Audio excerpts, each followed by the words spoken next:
So while you're being distracted with every imaginable trick in the books, the massive socialism of fiat currency, the massive communism of the shin plaster society rages on.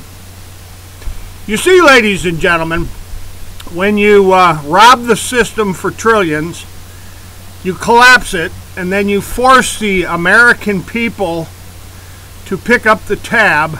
That's the socialization of the casino losses of the derivative bankster gangsters that have financially raped the United States for decades. Now, just as a coincidence, these gangster bankster rapists and their communistic, socialistic Federal Reserve System, wherein all the money's just printed out of the thin air. It's all as fake can be. They just print it up. And then they pass along the cost of it 100% on the dollar. Well, the reserve note, it's not even a dollar. It's, look at the top of the bill. It tells you. It's in plain King's English. Federal Reserve note. Now, the Bushes and the Clintons and the Obamas and Donald J. Trump have become fantastically wealthy off of taking care of their gangster bankster pals.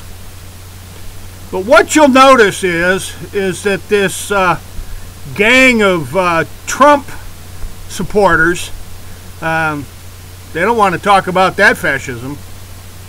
The Trump camp does not want to discuss the massive gargantuan looting of the U.S. financial system.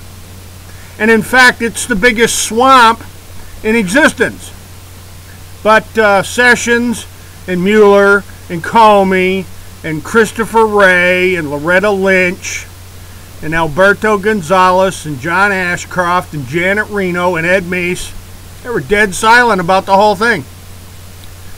This is because the gangster banksters are who in fact control all the elections. Now, I'm not trying to be funny here, folks, but when they want to grease their campaign tracks, when they want to grease their political careers, they go down to their local douchebag bank.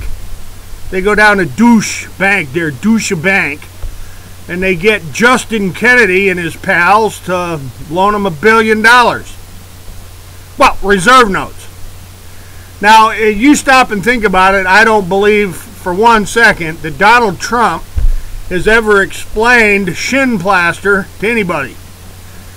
And Jeff Sessions certainly isn't explaining fiat currency. And I don't know, Christopher Wray is not discussing for a second what bills of credit are. Those funny little notes, those Federal Reserve notes. What those are is instruments of credit. They're like the credit that's contracted for at a bank when you contract for credit to buy a house. Because everybody knows the banks don't loan money. They secure your signature and execution of a credit contract. All it is credit. The whole Federal Reserve System, all of these Federal Reserve notes, well, you used to, here's my proof. You used to be able to go down to the bank and give them a $5 bill and ask them for $5 silver. And the bank would give you $5 silver. Now try that today. I challenge every single one of you over this 4th of July weekend to go down to your bank with, I don't know, $20 bill and tell them you want $20 silver and see what the banker does. And this is every bank in the nation.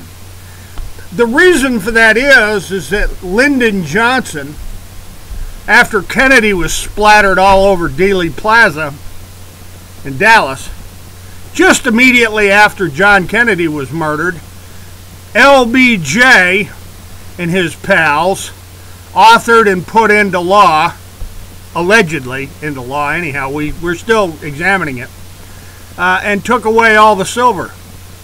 The Coinage Act of 1965. The Coinage Act of 1965. Now, go ask your typical run-of-the-mill, I call them jockstraps, the Trump athletic supporters.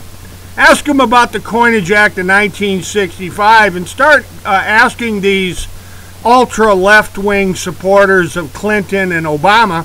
Ask these freakazoids that support the Bushes exactly what is it precisely that a dollar actually is. What precisely is a dollar? Is it a reserve note, or is it a constitutional dollar? Now, here we are, and I'm going to kind of close this one out with this. We've got this Supreme Court that when it was created, there was about 2.5 million brand new Americans. That's what the population numbers were in 1776, 1780. About 2.5 million brand new, let's call them Americans, and a 9-justice Supreme Court. The caseload for the U.S. Supreme Court in the beginning was about negligible. It didn't hardly even exist, really. But today we've got 325, 330 million people, and we've still got 9 justices and 1 Supreme Court. And oh, this summer there's this big freaking to-do.